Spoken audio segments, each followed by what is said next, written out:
morning, students. I hope you followed what we read yesterday. So we already started with the chapter haloalkanes and haloarenes. So I already described to you that we are dividing the whole chapter into three lots. That is, first we'll be studying the classification, the nomenclature, the nature of the bond. Now we are coming to the second part, that is method of preparation. But we will try to study all the reactions that are present in the help book also, so that you are familiar with all the reactions, all the name reactions, and whenever you come across in the coming chapters also, you are quite familiar with it, right? So make sure you study these basic reactions now in this chapter only very intently, because again and again when you repeat the same reactions, so no need of mugging up, it's just a matter of practice, right? So we are going to start with method of preparation of haloalkanes. Haloarenes we will do next. So coming to the method of preparation, the first method of preparation, we start doing it from alcohols. So we start preparing it from alcohols. The first method is by the action of HX. HX can be any halogen acid. So HX is either HI, or it can be HBr, or it can be HCl, or it can be HF. Any one of the halogen acids. So when an alcohol reacts with halogen acid, this gets substituted, so you get Rx plus H2, right? But every reaction you have to know few intricacies. Now why the reaction takes place? The reaction is nucleophilic substitution reaction. Nucleophilic substitution reaction. Now if you remember, we just have to recall what we mean by nucleophilic substitution reaction. So when we talk of nucleophile, what is nucleophile? Nucleophile is that entity which has excess of electrons and which comes on the positive center. So we already discussed that the bond, CX bond, has carbon has a partially positive charge and the halogen has a partially negative charge. So the nucleophile will get added on the carbon. So that is because of the nucleophilicity. So that means these reactions, you are substituting with a nucleophile. So reaction would be known as nucleophilic substitution reactions. Now there are two things which are important. Talking of this, if the size of the halogen is big, it can break the bond easily and give the electron.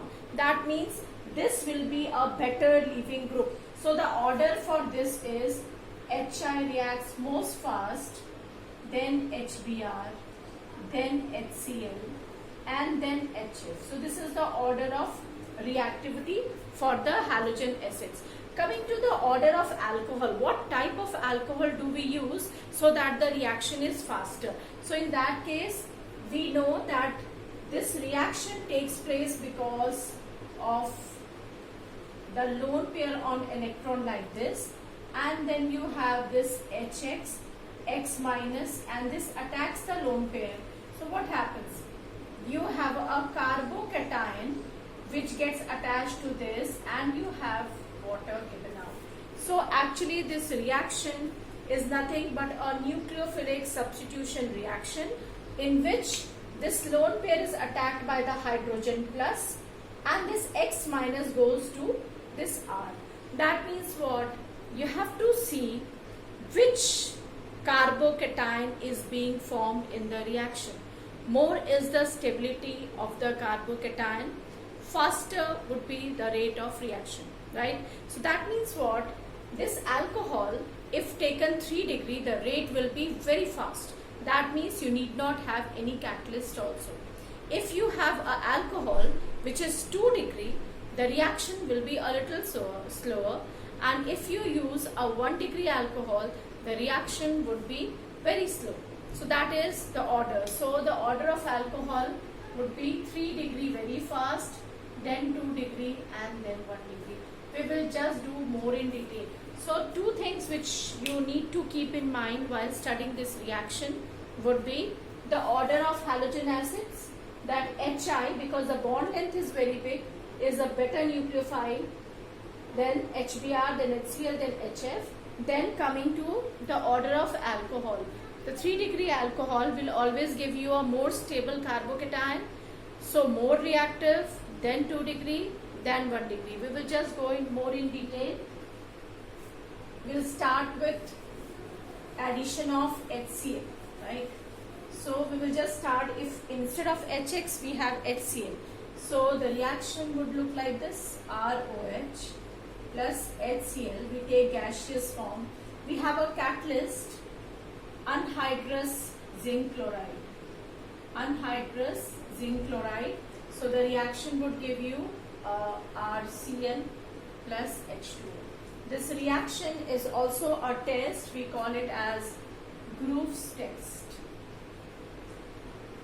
So the first reaction, which has the name you have come across now, please keep recalling all the reactions which have name. They are very important.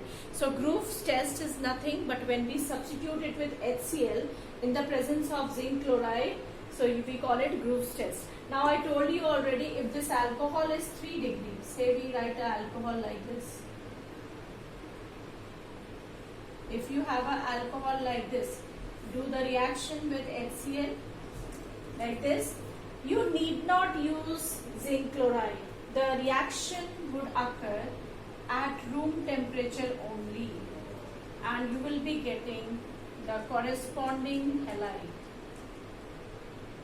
That is what I meant when I said that the 3 degrees, because you know this 3 degree, when you break this bond, this carbon is 3 degree. It will give you a 3 degree carbocation. And we already know in reaction and mechanism, we have done in 11, that 3 degree carbocations are always more stable than 2 degree than 1 degree. So that is the reason why we don't require a catalyst here. So these 2-3 things you need to remember. Now what is next is very important, is the function of zinc chloride. So we will just write specifically, okay, here in this case, zinc chloride is a Lewis acid. I hope you remember what is a Lewis acid. A Lewis acid is something which wants lone pair of electrons. Lewis base is something which donates. So it wants lone pair of electrons. So it will coordinate with oxygen of the alcohol. And when it takes electron from oxygen, the CO bond becomes weak. So it is a Lewis acid. It coordinates with oxygen atom. And CO bond weakens. That means what? It will help in breaking of the bond. So that means it is acting as a catalyst. So 3 things now. That is the order of alcohol, the order of HX, and what is the use of zinc chloride. And what is the name of the test? It is Grove's test. When we use HCl gaseous in presence of anhydrous zinc chloride. Right, coming to the next, that is, you have added HCl, now we'll be adding HBr. The basic reaction is this only. We are just learning the intricacies involved in this reaction. So make sure you know all the things that are involved in one reaction, then we'll move on to the next one. So what we will do, we will just write ROH reacts with HBr, gives you RBr plus H2O. Now this HBr, whenever you have to produce, and then this reaction is slower in rate, so we write H2SO4 reflux. So you have to keep refluxing in presence of H2SO4, then this reaction will take place. Now this reaction, this HBr has, you cannot prepare, keep it in a bottle, like, because it can dissociate. That means what? We have to prepare HBr when and as required. So what we do is, we prepare this in situ. That is when you require it in the lab. So we prepare it by reacting it with H2SO4. So you get KHSO4 plus HBr. So I hope whenever it will be asked to you, the reaction with HBr, it is possible to straight away react, but in order to make it more feasible, in order to get more products, so what we do, we make this HBr when and as required. And how we make it? We make it by reacting KBr with H2SO4, right? So that is how we add bromide radical. Coming to HI, again the reaction would be very slow. I hope this is all right. You're writing along with me. Okay, keep writing along with me. The basic reaction still remains the same. First we added HCl, now we have added HBr. Now we will be moving on to HI, right? So coming to ROH plus HI, right? So that means again this reaction, you know, this is a very better leaving group. So this reaction can be reversible. So we always do it in presence of a acid. We do the refluxing. So it is phosphoric acid, we do reflux, and RI plus H2. But because this reaction is reversible and the rate is very slow, so what will happen? You will get the yield very less. And one thing more, this HI is a very good reducing agent. So it can dissociate very easily. So for making this, what we do? We take potassium iodide and react it with H3PO4. This is just to make HI. So this gives you KH2PO4, hydrogen phosphate, and then you have this H. So this HI, we use it here. Is it all right? So instead of using it directly, we have some reagents we react and then we generate HI in situ, what is required, and then we add the iodide radical. So we learned in Groves test we add chloride, then we can also add bromide, we can also add iodide. And if we talk of the rate, you know that HI will be added very easily. Why? Because the bond length is very big, and whenever the bond length is very big, it is very easy to break the bond. So that is the first what we read, that is from alcohols by action of HX, how you can make haloalkanes. Coming to the second one, this was the first method. Coming to the second method, but still we are continuing from alcohols. That you have to remember, it is number 1 small 1, and now we are proceeding on to number 1 small 2, right? So we will be using phosphorus halides for making haloalkanes. So it can either be PCl5 or PCl3. It can be PBr3 and PI3, but generally we make chloride. Fluorides are very explosive. Iodides are reversible. So it is always very convenient to make chlorides and bromides. So that is why almost all the examples I'll be talking about chlorides and bromides. So first reaction with this ROH, when you react with PCl5, so there are 5 chlorine atoms. One would be substituted with this, it will become RCl plus phosphorus oxychloride POCl3 plus HCl. So you can see that it's balanced, 1R and the 5 chlorine, so 3, 4 and 5. So that is how we do the reaction with PCl5. Same way you can have the reaction with PCl3. ROH plus PCl3 will give you 1 chloride substituted, will become RCl, plus it becomes H3PO3. This hypophosphorus acid is made from this. So if you have to balance now, so there are 3 chlorides, so this will become 3, and there is 3, so this will become 3. So this will become balanced. So whenever, as and when required, you have to actually balance the reactions.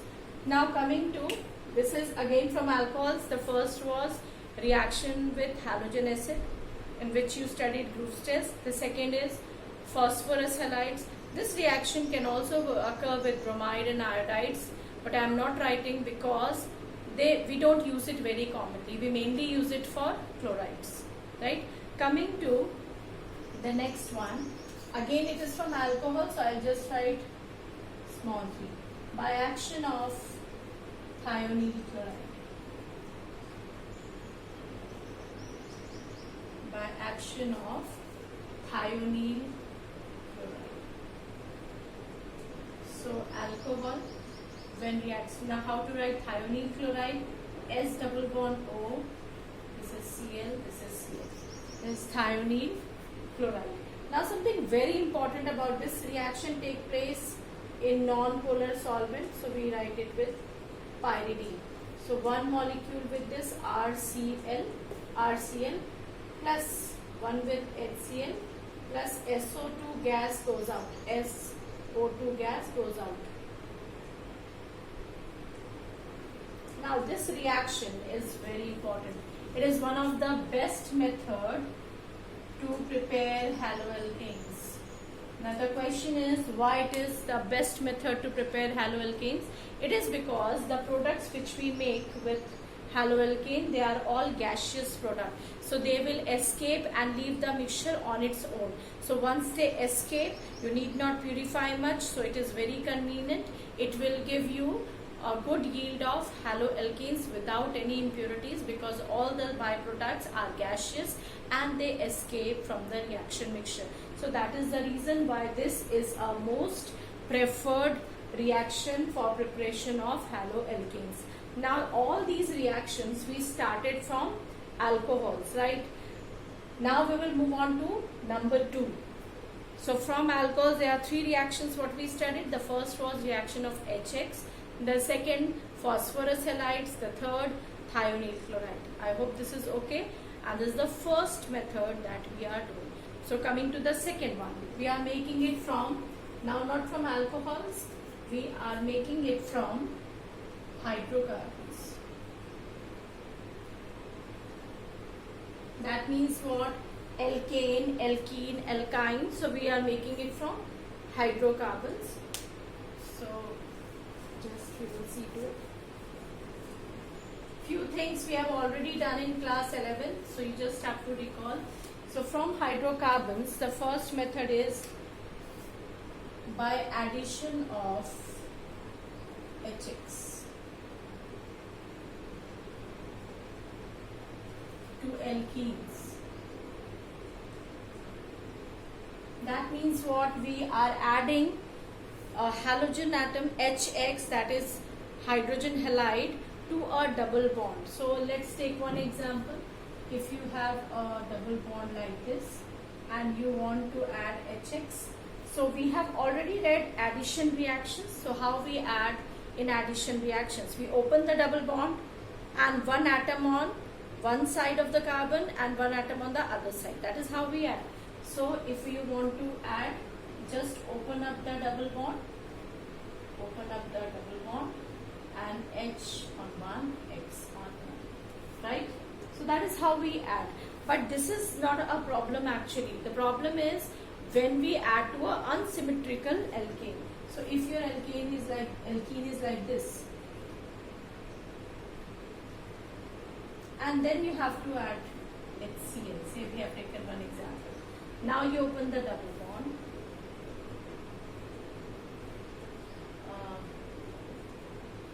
This carbon is 1 degree. This carbon is 2 degree. Carbon is more substituted. This is less substituted. So always remember the negative part will go to that carbon which is more substituted. So the negative part will go to this carbon, this is more substituted, and this rule is known as Markovnikov's rule.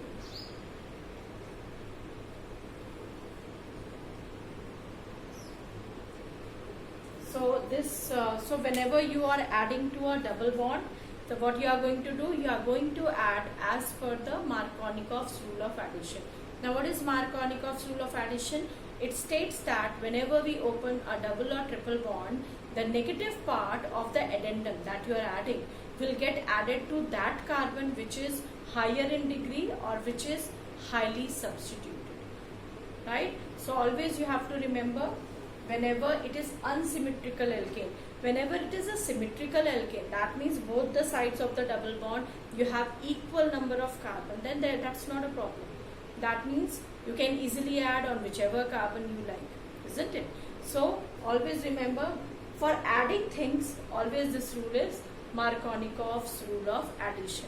For taking out things, that is elimination reactions, we will have a different rule that we will discuss later on, right? So addition, you can have HX, you can add HBr, you can add HCl, you can add HI, you can add any one of them. Now, one thing in this which is important is if I want to add HBr, instead of this HX, if I want to add HBr,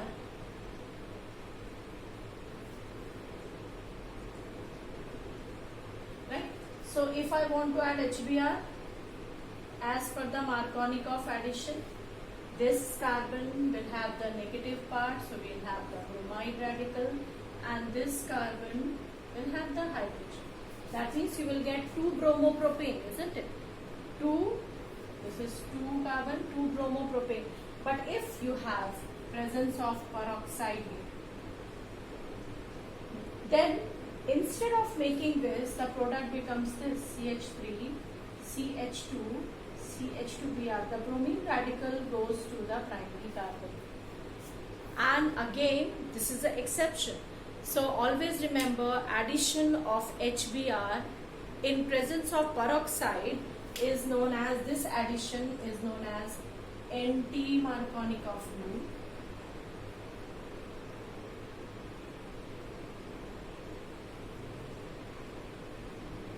Anti-Markovnikov's rule, or known as Kharash effect. Sometimes also known as peroxide effect. But the question is, why? One thing which is very important, you cannot apply Kharash effect or peroxide effect to HCl, HF or HI. It is only for HBr, right? So HBr can be, don't do the blunder of adding iodine, fluorine and chlorine also by anti-Markovnikov. That is not possible. The reason is, whenever you add HBr, there are 2 steps. One bromine radical, another step, another bromine radical. Both the step of addition of these, they are exothermic in nature.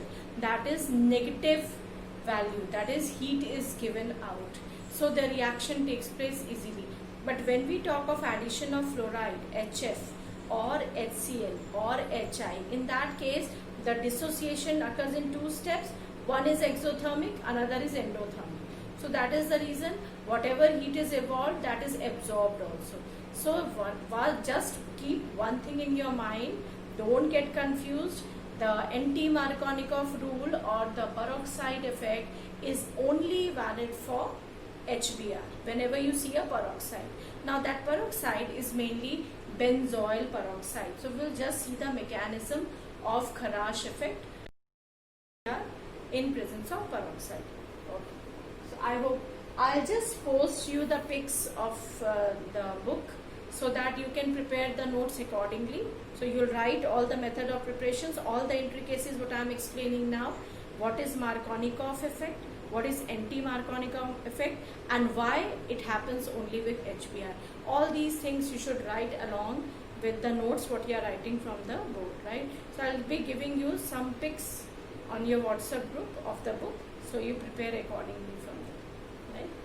So we are doing the mechanism of Kharash effect.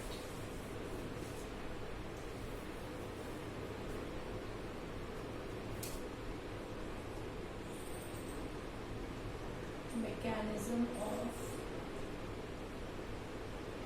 Kharash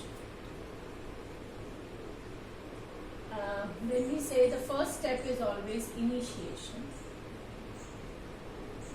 So I told you it takes place in the presence of benzoyl peroxide.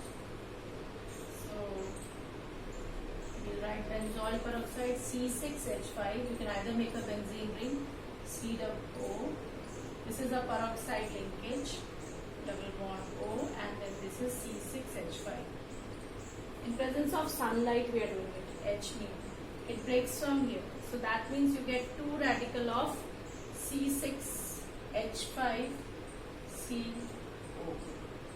Unstable radical because it is quite big.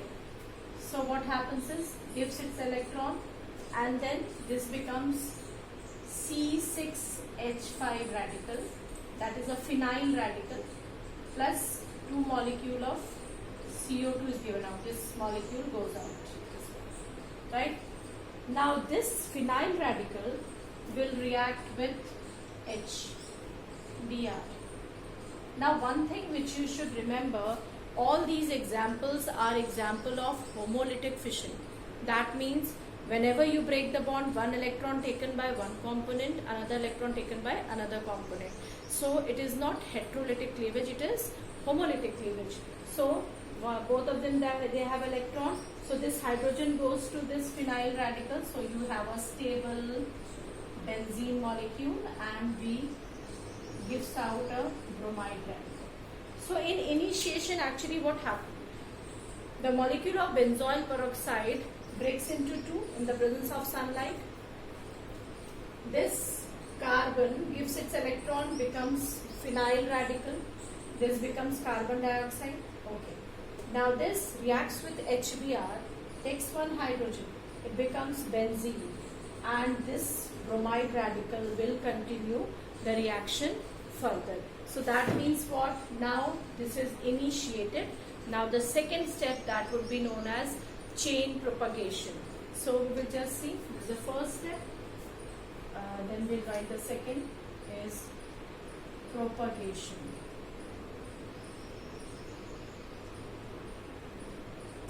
Right?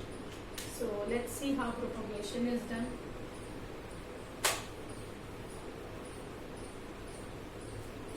Anyway, you're not able to follow, just revert me on the WhatsApp and please sort out your queries on day-to-day basis. So we are coming to the second step, that is propagation. So you already have a bromide radical and that will attack what? The double bond. So one electron becomes minus one, this is a homolytic cleavage. So you break the bond, this becomes a radical, this becomes a radical. Now primary radicals are more stable. Primary radical is more stable than secondary, then tertiary. The order is just reverse of carbocation. Carbocation में 3 degree carbocation सबसे stable होता है, उसके बाद 2 degree, उसके बाद 1 degree. But जब हम फ्री रेडिकल की बात करते हैं, उसमें प्राइमरी फ्री रेडिकल सबसे ज्यादा स्टेबल होता है. तो इसका मतलब यहाँ ऐड हो गया, तो this will become CH3 CH CH2 Br. अब ये रेडिकल है, तो this will again react with a hydrogen, so it will become CH3 CH2 CH2 Br. There are many hydrogen radicals in the mixture. So this is how the chain will propagate. So the reaction will continue and you will have primary substituted. That means the bromine will always go to the 1 degree carbon. Right? Now the third step is chain termination. See, we cannot stop the radicals from moving around. So we cannot stop the radical from moving around. It can so happen that the bromine radical collides with another bromine radical. So Br2, bromine gas is evolved. Right? It can so happen that what we made there in the first step, it can actually react with another bromide radical. So CH3, it will become a dihalogen derivative and the reaction stops further. So the reaction is actually gradually it stops because it makes some stable product, so the reaction cannot continue further. Right? So this is the mechanism of Kharash effect. Chain initiation by benzoyl peroxide, then chain propagation and then chain termination. Please don't confuse. You have to show by arrows the movement of electrons and be very clear in writing the mechanism. It can actually fetch you marks. Right? Coming to the next, that is the next topic, allylic halogenation. All we are doing in from hydrocarbons, we are preparing haloalkanes. So nothing new in this. So we are doing the same.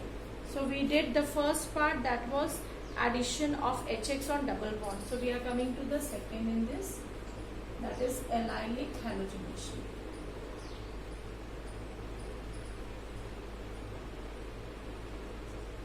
That means what? If I have a compound like this and I want to add chlorine, but the temperature becomes high. You have kept it at 773 Kelvin. The temperature is high. So instead of this chlorine attacking the double bond, it will attack the allylic carbon. That is why the name is given allylic halogenation.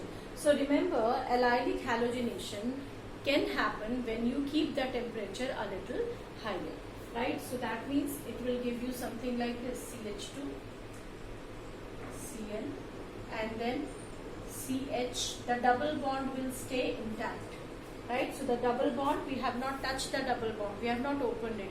It is because of the high temperature the double bond is not attacked. And the reason for this is, whenever we study addition reactions, the addition reactions are reversible. So when you increase the temperature, what it can revert back to give you the same products. So what happens is, instead of this addition reaction, substitution takes place at higher temperature. So at higher temperature, rather than having addition reactions, we tend to have substitution reactions, right? So that is the reason why we have allylic halogenation. Now there is a reagent for adding bromine, and it always get added in the presence of NBS. This is a very important reagent for allylic bromination. Just need to know the name. So this is known as N-bromo succinamide. So what is the function of this? It is a specific reagent for allylic bromination. That means you will be attaching a bromine to the allylic carbon. What is allylic carbon? The next carbon to the double bond. So next carbon to the double bond. So we will make CH2. This we are adding Br, CH and CH2. Right? So this is allylic bromination. The specific reagent is bromide. Right? So that you have to see. This is very, very important. If you want to add a specific reagent for adding chlorine is sulfuryl chloride. By this, if you react, then again the chlorine will be added at the allylic position only. So allylic halogenation has two conditions. First, the temperature has to be high. That means the normal halogenation takes place around 550 to 600 Kelvin. This temperature, if you exceed 570, 800 Kelvin, instead of attacking the double bond, the reaction will be allylic in nature. That is it. And then, so you can have allylic halogenation, and specifically for bromine, you have one reagent, that reagent is known as N-bromo succinamide, right? So that is allylic halogenation. Now coming to simple halogenation. So if you have to write simple halogenation, so we follow free radical mechanism. This is all hydrocarbon. So this is third. Say I add chlorine in presence of sunlight. I hope you know this reaction. We get methyl chloride plus HCl. Again repetition. CH3Cl again reacts with chlorine. Presence of H nu. It will give you CH2Cl2 plus HCl. Substitution reaction common. CH2Cl2 again reacts with Cl2 in presence of H nu. CHCl3, that is chloroform. This is chloroform.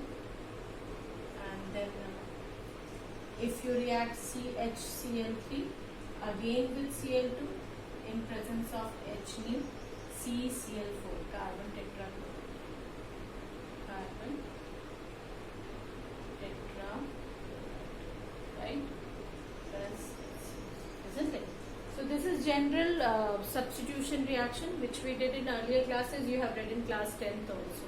So by this also we are getting a lot many, what are these? Haloalkanes. And I told you, more than one halogen atom attached, we call it as polyhalogen compounds. So this is another method of reacting and attaching halogen. Now one thing which is important, if I want to react this iodine like this, if I straight away want to react iodine, so what will happen? it will give you CH3I plus HI, isn't it? This HI is a reducing agent. That means what? The reaction will be reversible. So that means what? We cannot do iodination like this only. So we have to use some oxidizing agent. So this HI, we always react in the presence of HNO3. So what will happen? You will have iodine and water and NO. So these iodine crystal will be separated. So that means the reaction will not be further reversible. If you don't want to use this oxidizing agent, another oxidizing agent, HiO3, hydroiodic acid. So it will also give you H2O plus iodine, you get separated. So you can balance the equations. So what we wanted to say is addition of chlorine is very easy, bromine is very easy directly to the hydrocarbon. But if you want to attach iodine directly to the hydrocarbon, it is not possible because of the reversible nature of the reaction and the strong reducing agent that is formed, that is HI. So what can we do? We can have a oxidizing agent. So that is the reason why these two are used always when you want to use iodine, right? So all these methods, just revise it once, twice.